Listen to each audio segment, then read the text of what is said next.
Hello, galactic travelers. I am here with a mini galactic origins reading for a client I'm going to call by her initials, EA. I just want to go over what this reading looks like, taking out the astrology lingo, because I'm getting a lot of clients who are not focused on astrology and are very confused by its language. So this is going to be basic. It's going to be short and sweet. It'll be brief to go over what I cover in this reading. If you would like to find more information about the Galactic Origins reading, you can go on my website at dlkevolve.com. So the Galactic Origins reading is going to go over the basics. I'm sorry, you're my puppy. Come here, pup. This is Clyde. Buddy, come here. Let's say hi. Hi. Got a new puppy. Hi. Hi. Okay. This reading will go over several different categories, not just your galactic origins or history. It will touch on that, obviously, but it'll also cover some important healing aspects, like some chakras that still need work, some areas of healing to focus on, like womb healing or inner child. So let's get started digging into the basics here of EA's reading. So when I tapped into the healing that she came to work on, karmically speaking, she came to do a lot of bloodline clearing and healing, and a lot of past life from other planets healing. So she is healing individual karma from these past lives outside of Earth.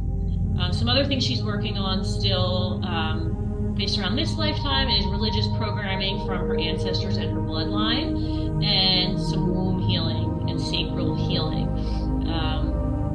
Also, when we tap into how many lives she's had on Earth in 3D form or the higher etheric states, I got that she had few in both forms, and most of her lives were galactic past lives outside of 3D body in a more higher etheric state.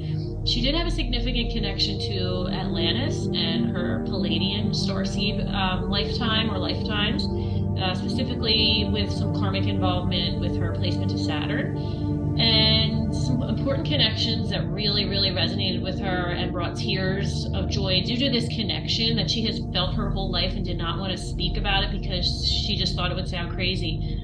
She has a really deep connection to specifically the Essenes, and she had Celtic lives as well, really connected to this energy. And I was getting that she walked the earth during the days of Jesus and was here to hear his real message. She was one of the people who witnessed his truth before it was distorted by religion. So she then further incarnated into other lives where she carried that truth and faced a lot of challenges, even death, because of her higher truth, and that really resonated with her. And then we tapped into her first separation from source, and I often believe that this shows up even before a lot of what you see in the planetary placements. I think it shows up even before that. So I dig deep into what I'm getting before Pluto, because in galactic astrology, often Pluto is your origin, but I often sense something before the origin. And for her, she has Pluto conjunct the supergalactic center, and the supergalactic center in any of these supermassive black holes can often be portals or gateways to other places, other galaxies, dimensions, universes. And I was getting that she's actually coming from the Andromeda Galaxy as connected through her Lilith placement in the 4th house. I was explaining to her that the Andromeda Galaxy is known as the female to our male Milky Way galaxy. It's very fluid, flowing.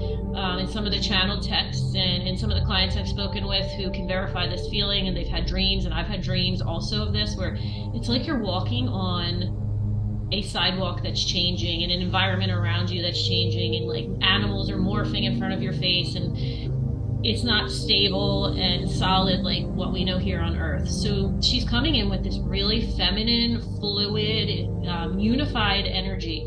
But she wanted to come here to learn what it was like to live in the more masculine energy. And she wanted to also come to bring light in areas of darkness and to heal her bloodline. So her Lilith is in the 4th house, opposite the Andromeda Galaxy.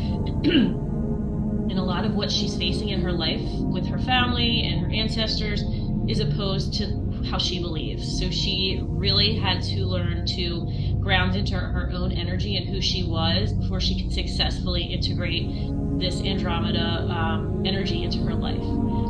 She also, this isn't the first time that she, you see her traveling back to this galaxy. There are other significant placements in her chart that say she comes and goes back to this Andromeda Galaxy, and she's coming here with this warrior type of energy where she's on a spiritual mission. She's brave, she's bold, she's ambitious and driven to move forward with what she came to do here with her healing and spreading the light and coming to places where darker energies exist to be a balance for that. So when we move to her next placement, we have connection to Taliseti and the Cetus constellation, and I'm getting that she eventually stepped down into a 3D form while she was here, and one of the key things that I connected to for her was her drive here to really fight against negative energies and polarized races to bring a really balanced energy to uplift the human consciousness. This is also conjunct her MC, so it is connected to her mission and a lot of the beings that she experiences in her life and experiences with darker energies or family members, ancestors sending her negative energy. She's really here to balance that out with her loving, unified, accepting energy that she carries of peace for everybody. Then we move on to Saturn, and here we know we have a connection to karma, and the Saturn is conjunct the Pleiades, and we know that the Pleiades, they're an offshoot of the original Lyran races. They were carrying the feminine principle. However, a lot of the Pleiadians were doing some spiritual bypassing. They did not want to look at the darker aspects of their personality or their shadow side. They wanted to focus on the light, spread the light, focus the light, meditate, spread positive energy. They forgot to integrate that shadow and accept the darker side. So she spent some time there and was connected to that energy of spiritual bypassing. I was also tapping into her connection to Atlantis during this time. So I believe she came to Atlantis as a Palladian and was also kind of intervening with the development of the Earth human race here, evolving from a primate to a more advanced species, but also became over involved in her health and wanted to do too much to help Earth beings evolve, where she created a little bit of karma around this need, and then the humans were said to become codependent on these highly evolved extraterrestrial beings coming to help them. And then when these beings were sent to leave, humans were very lost. They felt abandoned, and it created some karma because it's like a mom who loves her child so much that she wants to do everything for him or her. We know that that's not always the best way to learn. We also see a connection to Orion, and I'm getting the sense that she has many incarnations on Orion. However, I'm sensing that she was one of the Pleiadians who was trying to send positive energy to Orion that eventually caused the destruction of one of the Pleiadian planets by the Orions, but also she could have been one of the Pleiadians who incarnated on Orion to help fight the resistance or spread, positive love and light instead of just accepting that state of chaos and conflict that they were in. It actually created a karmic attachment to focusing too much on the light, spreading the light, not integrating the shadow, not letting the darker or negatively polarized beings just play out their own karma. So she had some karmic connections around that experience. She has a huge connection to Christ consciousness. She explains that here in this life on Earth, being raised a Muslim and a family very connected to their religion, feeling negative energy coming from her ancestors who weren't in approval of her being more connected to this Christ consciousness energy. Past lives during the times of Jesus. She also, I believe, had lifetimes on Orion during the time of the Orion Christ. So the Orion Christ was, I think, again, a Christ consciousness coming to incarnate on Orion to spread the message of love and peace, show the beings who are at war a better way of living, and it really had a positive impact there whereas they were able to evolve and ascend after that. Whereas here on Earth, when it happened, you had religion forming around Christ's message that ended up forcing others into that religion, killing people who didn't believe. So the Christ story is very different here than it was on Orion. She was here to experience both, and now she's also here to carry the true teachings of Christ in this incarnation, even though she was born into a Muslim family. So then we talk a little bit about her nodes. Her south node is in Leo in the 12th house. So being in Leo, we know that she was born into a really powerful position of leadership.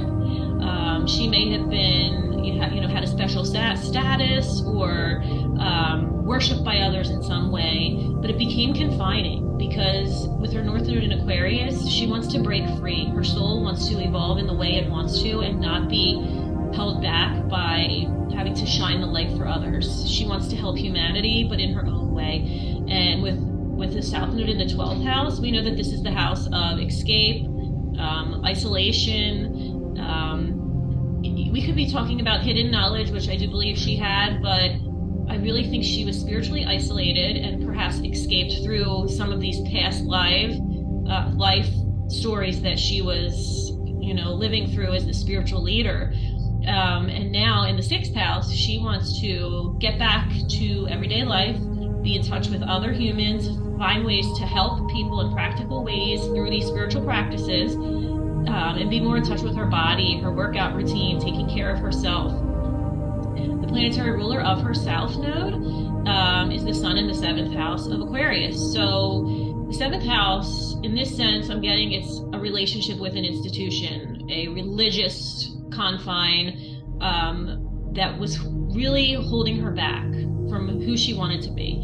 And with the sun in Aquarius, now during those past lifetimes, she may have tried to break free and was the black sheep or the rebel, but it just didn't work out. Now is her time to be the Aquarian, to help humanity for her, better humanity, follow her own spirit's higher mission and not take advice from anything. No religious doctrine or anyone else telling her what to do. She also has Mars squaring the south node, so I believe there could have been some violence or aggression in how she tried to speak out against whatever religious institution she was part of. Or perhaps she was someone who was also violent in forcing other people to conform to this religion, or perhaps she witnessed violence of this religion trying to force people to conform, and she knew that that was not her path. So now she is here to use her Mars drive and determination to help people break free and find spiritual freedom. So we also see the South Node is trining Venus, and we know that this religious institution made her feel materially safe, loved.